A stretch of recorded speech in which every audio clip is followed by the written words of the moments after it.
Ça secoue sec. Ce sont les agitateurs du Hainaut sur CNO. CNO. De retour sur CNO, nous avons le plaisir d'accueillir Gérard Dechy, coprésident de l'association phare, et Margot Guibert, chargée de développement. Alors, l'association phare est un collectif d'acteurs de l'économie sociale et solidaire qui réunit 21 structures autour du Valenciennois et du Cambrésis. On va en parler, mais je laisse la parole à David. Bonjour Gérard, bonjour Margot. Bonjour à vous. Est-ce que vous pouvez vous présenter déjà ? Donc Gérard Dechy, donc je suis, comme vous l'avez dit, coprésident, parce qu'on pense que c'est important d'avoir une gouvernance partagée. On a estimé que c'était mieux pour le fonctionnement. Donc on est 5 coprésidents. Je suis le coprésident mandataire de phare, donc, qui, comme vous l'avez dit, est un collectif, c'est l'acronyme de Pôle Hainaut-Cambrésis des acteurs réunis de l'ESS. Donc, on a effectivement une vingtaine de structures, c'est 1200 emplois et 25 millions de chiffre d'affaires. Ah, et Margot ? Donc bonjour, donc moi je me présente, donc Margot Guibert. Donc moi je suis chargée de développement pour l'association phare. Et ça fait 3 ans, j'entame ma 3e année au sein de phare, où avant j'étais chargée de mobilisation citoyenne et là je suis passée en tant que chargée de développement. Très bien. Donc on en vient à la question, quel est l'objectif de l'association phare ? C'est simple. Seul on va plus vite, ensemble on va plus loin. Donc c'est le point de départ d'une réflexion d'acteurs de l'économie sociale et solidaire, donc de l'économie non-profit. On ne fait pas ça pour rembourser des actionnaires, on n'a pas d'actionnaires. Donc développer des activités au service du territoire pour répondre à des besoins que le marché ne satisfait pas. Voilà, donc des acteurs qui sont impliqués qui dans l'aide à des personnes, pour de l'accompagnement de demandeurs d'emploi, pour retaper des bâtiments, pour améliorer les espaces verts, pour de la culture. Voilà. Alors, on va rentrer en détail dans tout ce que vous venez de dire, mais en 2021, vous avez obtenu la labellisation PTCE, Pôle territorial de coopération économique. Rappelez ce qu'est un PTCE. Alors, c'est une très bonne question. Donc effectivement, d'abord, le PTCE, c'est un article de la loi, on appelle la loi Hamon, du 31 juillet 2014 sur les entreprises de l'économie sociale et solidaire, qui prévoit que avec les entreprises de l'économie capitaliste, l'économie classique, avec les institutions, donc les agglos, les communes, départements, la région, on regroupe et on développe des activités au service du territoire, pilotées par des entreprises de l'ESS. Donc des entreprises de l'ESS qui décident de travailler en collaboration et en complément avec des entreprises de l'économie classique. On était 140 sur la ligne de départ quand le gouvernement a lancé son appel à manifestation d'intérêt. Il y avait 15 lauréats et effectivement, en 2021, nous étions parmi les 15. Alors, vous rassemblez autour de phare des acteurs du territoire, des chefs d'entreprise, des élus, des citoyens qui ont des compétences variées en fait, qui travaillent ensemble sur certains projets. Sur quels projets travaillent-ils ? Alors, je vais prendre un exemple de ce qu'on a réussi, ce sera plus simple pour les auditeurs. Une des difficultés pour retrouver un job quand on est laissé de côté sur le marché du travail, c'est la mobilité. Le directeur de France Travail est venu nous voir en disant j'ai 300 postes à Bouchain, à Ordin précisément, chez Stellantis, mais c'est les travailleurs postés et on ne sait pas les pourvoir. Parce qu'à 5h du matin, il n'y a pas de bus et à 21h, il n'y a plus de bus. Qu'est-ce que vous pouvez faire ? Donc c'est un peu creusé la tête, parce que l'avantage de faire collectif, c'est d'avoir l'intelligence collective. Et on a répondu là aussi à un appel à manifestation d'intérêt qui a débouché sur Solimob. Donc on achète des véhicules, électriques ou pas, trottinettes, vélos et voitures, pour permettre à des chômeurs de retrouver un boulot. Donc ils peuvent se déplacer plus facilement pour aller voilà, travailler. donc on loue ces véhicules et ce projet a mobilisé sur le territoire 400 000 euros. C'est ça. Et puis aussi la particularité de notre PTCE, d'ailleurs notre PTCE s'appelle autonome, donc avec cette question-là d'autonomisation des habitants et de faire avec les habitants. Nous, on a un PTCE de territoire. Donc en fait, on va vraiment répondre aux enjeux économiques, sociaux et environnementaux du territoire, où il y a d'autres PTCE, par exemple dans la région, où ils vont être beaucoup plus thématiques, par exemple sur l'économie circulaire. Enfin voilà, chaque PTCE fonctionne un peu différemment et nous on est vraiment un PTCE de territoire avec différents groupes de travail sur différentes thématiques. On va y revenir. Et qui c'est qui vous finance? Qui c'est qui nous finance? Donc, différents acteurs. D'abord, les activités qu'on génère dégagent des moyens, mais les principaux financeurs sont les institutions, donc le conseil régional, le conseil départemental, les agglos, avec lesquels nous sommes conventionnés, pour ce qui est de l'ingénierie qu'on produit au niveau de phare. Après, les adhérents de phare développent leurs activités que je rappelais tout à l'heure, mais l'ingénierie de phare est portée effectivement par nos adhérents et les cotises qu'ils payent, mais aussi par les institutions. Vous êtes déployés donc sur Valenciennes et Cambrai. Hein. Oui. Combien vous avez de membres en tout? Eh bien, Margot disait tout à l'heure 21. Répartis sur Valenciennes et Cambrai? Absolument. Ouais, c'est ça. Et bon, ça, je ne peux pas dire que ça change tous les jours, mais ce matin encore, on avait une demande pour un nouvel adhérent, en l'occurrence l'AVAD, puisque l'Association valenciennoise des aides à domicile va nous rejoindre au prochain conseil d'administration. Oui, justement, donc vous travaillez avec toutes les structures, enfin les 21 structures que vous venez de citer.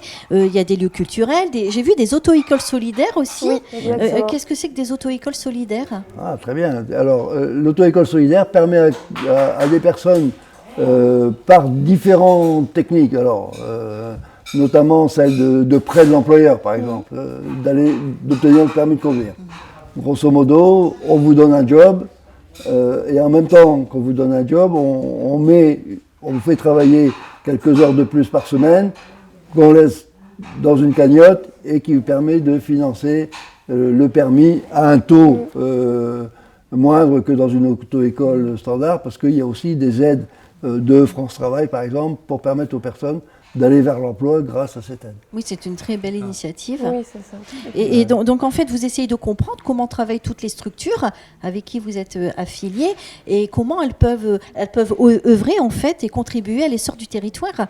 Elles se réunissent pour essayer de voir ce qu'elles peuvent... Oui, comme je vous disais tout à l'heure, l'intelligence collective permet donc, cette idée de mobilité a été un premier exemple qu'on a développé et réussi. Un deuxième exemple est autour de la récupération de matériel électronique qu'on remet en valeur et qu'on distribue aux personnes après les avoir retapés. Ça, c'est nos collègues d'Atis à Tri Saint-Léger qui font ça. Et puis, on était tout à l'heure sur la création d'une fondation territoriale. On a remis, donc, on a distribué à peu près 100 000 euros cette année, enfin, à un poil près, 100 000 euros cette année à plusieurs structures du territoire, notamment, alors celle pour les deux qu'on a vues aujourd'hui, l'une qui intervient dans les entreprises sur les problèmes de santé, notamment de santé mentale, et l'autre qu'on a rencontré ce matin, qui est à portée d'elle, et qui vient en aide à des personnes qui ont connu un burn-out suite à des violences ou à des femmes, donc une aide aux femmes victimes de violences diverses, psychiques ou physiques, cancer, et qui offre une solution de rebond. Donc on a aidé ces deux structures avec lesquelles on était ce matin, par exemple. Mais il y a d'autres. Et comment vous construisez un projet au quotidien? Est-ce que vous pouvez nous donner un cas concret, par exemple? Ah ouais, Margot, directement. Enfin, c'est pour ça que j'ai regardé Margot. Voilà, tout à fait. C'est quand même une démarche aussi volontaire. Moi, par exemple, pendant 2 ans, je me suis occupée d'un groupe qui s'appelle la Mobilisation citoyenne. Et on est un groupe constitué d'acteurs de l'économie sociale et solidaire, On a aussi des collectivités, quand même, qui est assez important d'avoir l'appui des collectivités parce que ça permet quand même de renforcer cette légitimité qu'on a de monter des projets. Et on a, la particularité, c'est qu'on a aussi des habitants au sein de ce groupe-là. Et donc, par exemple, on a travaillé sur la mise en place d'open badge. Des open badges, c'est une forme de diplôme numérique, un outil numérique qui permet de reconnaître et de faire valoriser des compétences informelles. Donc, par exemple, on a permis de montrer et de valoriser les compétences des mères au foyer. Et cet open badge-là, il est venu des mamans solo, sans emploi, parce qu'elles avaient ce besoin-là, elles avaient besoin de cette reconnaissance. Nous, on ne vient pas imposer nos projets, mais on part d'un problème du territoire, d'un problème qui est relevé des habitants, et on essaye de faire avec eux pour faire émerger le projet. Mais tout ça, comme l'a dit Gérard, ça vient de l'intelligence collective, ça vient aussi, il faut être aussi dans une démarche de coopération. Si on n'est pas dans cette démarche-là, si par exemple même il y a des structures qui rencontrent des problèmes de financiers, et par exemple elles viennent avec nous pour construire le projet, mais elles viennent plutôt pour elles, au nom de leur structure. Là, ça devient un peu plus compliqué. Donc, il faut vraiment être aussi dans cette démarche volontaire de coopération. Oh, regardez, l'œuf, il est là. N'hésitez pas à commenter. Les 2 premiers gagnent un lot. On continue. Alors, on parlait numérique, justement. Est-ce que sur le territoire, il y a encore une grande fracture numérique ? Énorme. Énorme. Et chez les personnes âgées, bien sûr, mais aussi chez les jeunes, qui sont aujourd'hui peut-être quand même plus qu'avant reliés avec leur portable, mais pour travailler et pour s'y retrouver, c'est peut-être autre chose. Et pour bien utiliser le numérique, c'est peut-être une autre paire de manches. Oui, alors qu'aujourd'hui, on a les moyens de savoir utiliser le numérique. Les collectivités travaillent sur ça. Ils ont des lieux où les gens peuvent aller pour se former. Oui, et il y a encore des trous dans la raquette. Exactement. Il y a des gens qui passent sous les radars. Il y a des personnes qui n'ont pas envie, qui n'ont pas été chercher l'information, qui ne savent pas que c'est possible. Bref, il y a énormément de personnes. Nous, les premiers ordinateurs qu'on a redistribués, on les a distribués à nos salariés. Et dans une entreprise qui aujourd'hui comprend 80 salariés, mais il y en avait 8 qui n'avaient pas d'ordinateur à la maison. D'accord, encore aujourd'hui. Encore aujourd'hui. Donc là, vous essayez de contribuer à Oui, améliorer la situation. Ouais, il ne suffit pas de leur donner, il faut aussi que Bien sûr, ils sachent l'accompagnement.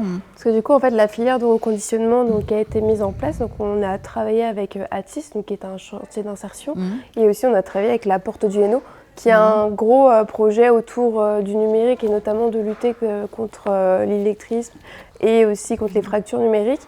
Et on a beaucoup travaillé avec Emmaüs Connect et aussi la SSRV, donc l'association des centres sociaux de la région de Valenciennes.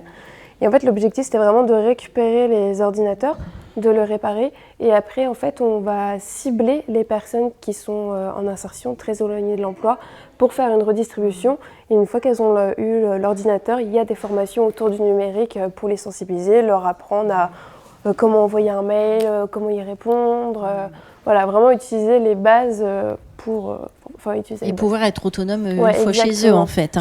Vous travaillez en lien avec l'ADD. DDETS, Direction départementale de l'emploi, du travail et des solidarités. Quel est leur projet ? Quel est le projet La dette, c'est l'État. Avant, on appelait ça la direction du travail. La dette, c'est l'État déconcentré, qui supporte notamment tous les contrats aidés.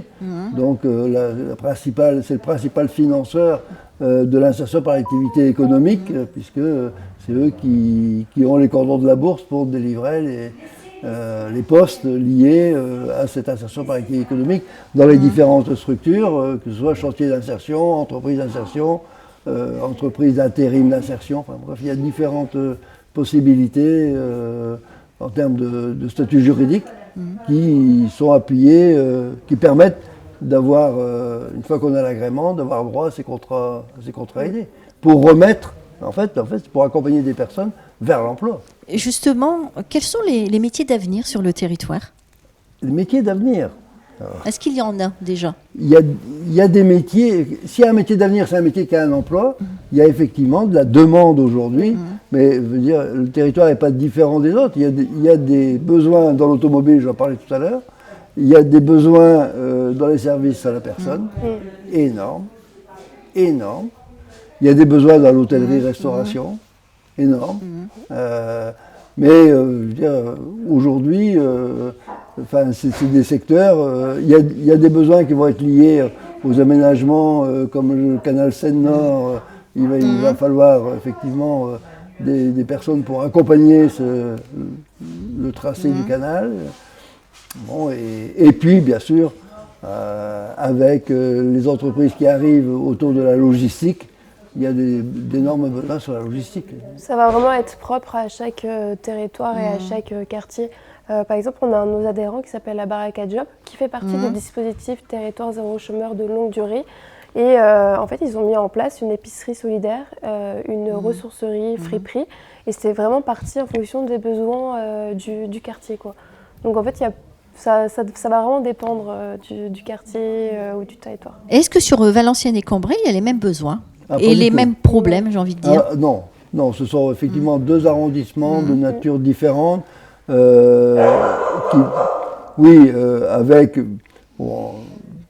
Cambrai est quand même un territoire plus rural où la principale difficulté est liée à la mobilité, à l'éloignement, et Valenciennes, c'est surtout, on a encore, malgré les implantations notamment liées au tour d'automobile ou de la logistique dont je parlais à l'instant, les stigmates de la désindustrialisation. Donc il y a encore des besoins d'emploi. Enfin, il y a des taux de chômage à Valenciennes qui sont encore plus élevés qu'à Cambrai. D'accord. Oui, non, les territoires sont différents. Alors, il y a des personnes qui sont éloignées de l'emploi depuis un certain temps.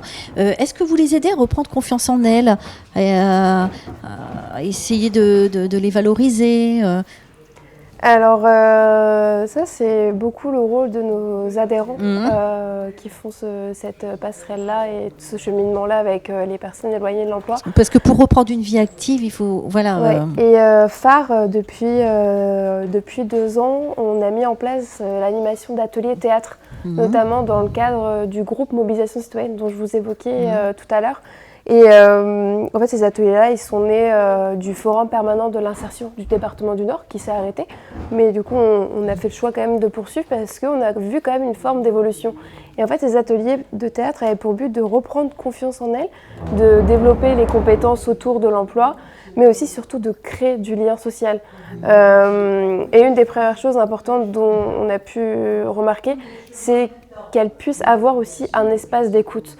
Parce que c'est vrai qu'on dit souvent que les personnes éloignées de l'emploi, mais en fait, elles sont aussi éloignées de la vie sociale, de la vie politique, de ce qui se passe dans leur ville, même au niveau national. Elles ne sont pas forcément au fait. Puis aussi avec toute la stigmatisation qu'on a, parce que moi, par exemple, j'accompagne beaucoup de personnes qui font partie du dispositif RSA. Et il y a une grosse stigmatisation autour des personnes qui font partie de ce dispositif-là. Et c'est très compliqué parce que du coup, on les exclut encore plus de cette vie-là, de cette société. Donc en fait, l'objectif vraiment de ces ateliers-là, c'est aussi de leur permettre d'avoir un espace de prise de parole. Et c'est quelque chose qui fonctionne beaucoup. Donc des fois, je prépare mes séances, mais si par exemple, il faut 3 quarts d'heure de temps de parole parce que là, on a besoin de souffler, on a besoin de parler, on a besoin de ça, c'est pas grave, on prendra du retard sur la séance, mais on continue quand même à garder un espace de parole, quoi. Et ça leur fait du bien du fait de se sentir exactement, ça qu'on leur fait s'occupe beaucoup d'elles. bien. Et là, on essaye de passer un peu à l'étape suivante, parce que du coup, moi, pendant 2 ans au sein de phare, j'étais dans un master d'économie sociale et solidaire à Lille, et j'ai travaillé sur les questions de la loi plein emploi, notamment comment accompagner et permettre des espaces d'émancipation dans un cadre de politique publique de plus en plus contraint. Et j'ai mené d'ailleurs une recherche avec Marie-Élodie Laine, qui est directrice adjointe du CAPEP, et ma directrice, donc Amélie Lefebvre-Chombard. Donc le CAPEP, on peut rappeler ce que c'est une structure de réinsertion à l'emploi, je crois. D'insertion et d'éducation populaire aussi. Et du coup, on a mené à 3 cette recherche-là. Et moi, j'ai fait cette continuité-là dans mon mémoire. Et c'était hyper enrichissant. Et on se rend compte qu'en fait, non seulement ça a un impact sur les demandeurs d'emploi, mais aussi ça a un impact dans la façon d'accompagner, sur le travail des personnes, sur le travail des conseillers et conseillères d'insertion. Et là, en fait, on a eu la chance, une belle occasion. On a répondu à un appel à projet de France Travail qui permettait de valoriser et de relever la parole des usagers au sein de leur comité. Parce qu'en fait, il faut savoir que France Travail a des comités de liaison départementaux où on porte la parole des demandeurs d'emploi, où on explique un peu les nouvelles offres d'emploi, enfin les nouvelles offres de services plutôt de France Travail. Et donc du coup, là, notre objectif, c'est d'accompagner tout un groupe de demandeurs d'emploi pour qu'ils puissent participer à ces comités-là et qu'ils puissent s'exprimer et qu'on puisse aussi les écouter. Parce que jusqu'ici, c'est vrai que c'est nous qui portons beaucoup la parole des demandeurs d'emploi, mais là, c'est vraiment une chance que ces personnes-là puissent s'exprimer et aussi participer à ces différentes instances qui est quand même assez compliqué d'y intégrer. Mais justement, j'allais en venir là. France Travail, vous travaillez donc en lien avec France Travail. Et grâce à vous, 1200 personnes ont retrouvé un emploi. Alors oui, donc il y a du positif.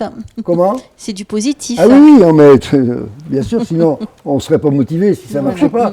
Oui, l'argent qui nous est donné dans les contrats aidés, a pour principal objectif de remettre les gens au travail. Mais comme vous l'avez dit très justement, une personne qui a connu le chômage pendant 4, 5 ans, quelquefois plus, elle ne se remet pas au travail du jour au lendemain sans avoir réglé des problèmes de santé, des problèmes d'alimentation, des problèmes de garde d'enfants, de logement, bien sûr, oui, tu as raison. Effectivement, ça nécessite un accompagnement de plus en plus important au départ et qui va non pas s'estomper, mais diminuer au fur et à mesure que la personne va retrouver et de la dignité par le travail, parce que je crois que le travail, c'est peut-être la même racine que torture, mais c'est quand même le moyen de se réinsérer. Une fois qu'elle a retrouvé sa dignité, qu'elle s'est remise debout, de repartir vers, en tout cas c'est ce qu'on essaye de préparer, un retour à l'emploi dans, je dirais, l'économie capitaliste, dans l'économie ordinaire. Le but du jeu, c'est pas de rester indéfiniment dans nos structures d'insertion, c'est de retrouver... C'est un tremplin en fait. Absolument, c'est un tremplin, oui. David, autre chose à rajouter ? Si vous aviez quelque chose à dire à quelqu'un qui nous regarde, un demandeur d'emploi par exemple, qui tourne chez lui en rond, qu'est-ce que vous lui diriez pour justement avoir ce tremplin ? De venir voir les copains qui ont passé la porte et qui nous ont fait confiance. On a fait la manip, on leur a demandé qu'est-ce que le travail qu'est-ce que le fait d'avoir un travail dans notre structure vous a apporté. Qu'est-ce qu'ils nous ont dit ? Je m'engueule plus avec ma femme. Mon voisin me dit bonjour. J'ai changé de copain. J'ai changé de collectif. J'ai appris des choses et j'ai monté en compétences et demain je serai plus en forme, plus outillé. Ils retrouvent de la reconnaissance, quoi. Voilà. Exactement. Et ils ont pris quelques centimètres parce qu'ils se sont grandis de l'expérience qu'ils ont faite. Donc, moi, pour la dernière question, c'est vous êtes à Valenciennes, à Cambrai. Est-ce que vous pensez encore vous déployer dans les Hauts-de-France et pourquoi pas dans la France entière? Je ne sais pas. Non, on n'a pas cet objectif, cette prétention. Non, on a monté la fondation dont je parlais tout à l'heure, cet outil donc, qui est basé sur la philanthropie, avec les entreprises des 3 arrondissements, Valenciennes, Cambrai et Avesnes. C'est-à-dire qu'aujourd'hui, un ancien maire de Valenciennes, Jean-Louis Borloo pour ne pas le citer, parlait d'un département du Hainaut, du Grand Hainaut. Je crois qu'effectivement, on n'est pas à Lille, il y a des problématiques différentes, et si demain il y a une possibilité de travailler en collaboration avec nos collègues de l'Avesnois, on le fera. On y réfléchit, il faut qu'on rencontre... il y a déjà eu des approches, il y a déjà des acteurs de l'Avesnois qui nous disent ce serait bien qu'on travaille ensemble. On le fait dans le cadre de la fondation. Je pense qu'on pourra le faire à terme avec eux, notamment quand on aura été prendre contact avec les nouveaux élus, qui sont les mêmes que les anciens à peu près dans l'Avesnois d'ailleurs. Mais je pense qu'on attendait aussi le résultat des élections et de la composition des nouveaux EPCI, donc les établissements de coopération intercommunale, parce que je crois que c'est bien sûr avec les agglos qu'il faut travailler, quoi. Autre chose à rajouter, Marco? Oui, et puis comme disait Gérard, c'est pas du tout notre objectif aussi d'aller dans d'autres départements autres où la Fondation pourrait intervenir. Déjà, pour nous, le plus important, c'est aussi de consolider ce qu'il y a sur les territoires, de répondre, parce que quand même, on est sur 2 territoires qui sont extrêmement vastes, avec beaucoup de problématiques. Donc, il y a quand même déjà pas mal de choses à faire. Puis aussi, nous, on est dans cette logique-là de non-concurrence. On ne va pas aller sur des territoires où il y a déjà des besoins existants. Donc, pour nous, c'est important aussi de ne pas aller vers d'autres territoires où d'autres structures font des choses comme nous on fait, quoi. Élargir vos champs de compétences, Ouais, c'est ça. Voilà, juste à la limite Puis peut-être. on a un ancrage quand même très fort. Enfin, Phare est quand même partie la création de Phare vient aussi du territoire, quoi, et de ces problématiques. Elle a été créée en quelle année? J'ai oublié de vous poser la question. En Alors, 2019. 2019. Oui, 2000, d'accord. Bon. 2019 pour la création et 2021 pour la reconnaissance PTCE. Autre chose à rajouter, Gérard, Margot? Merci de nous avoir invités. Merci Je à crois vous. que c'est important On a appris de beaucoup faire de choses. savoir.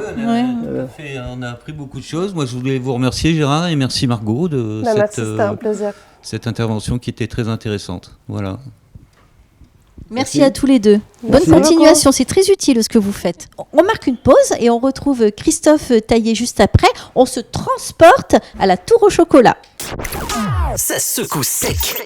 Ce sont les agitateurs du Hainaut sur CNO. CNO.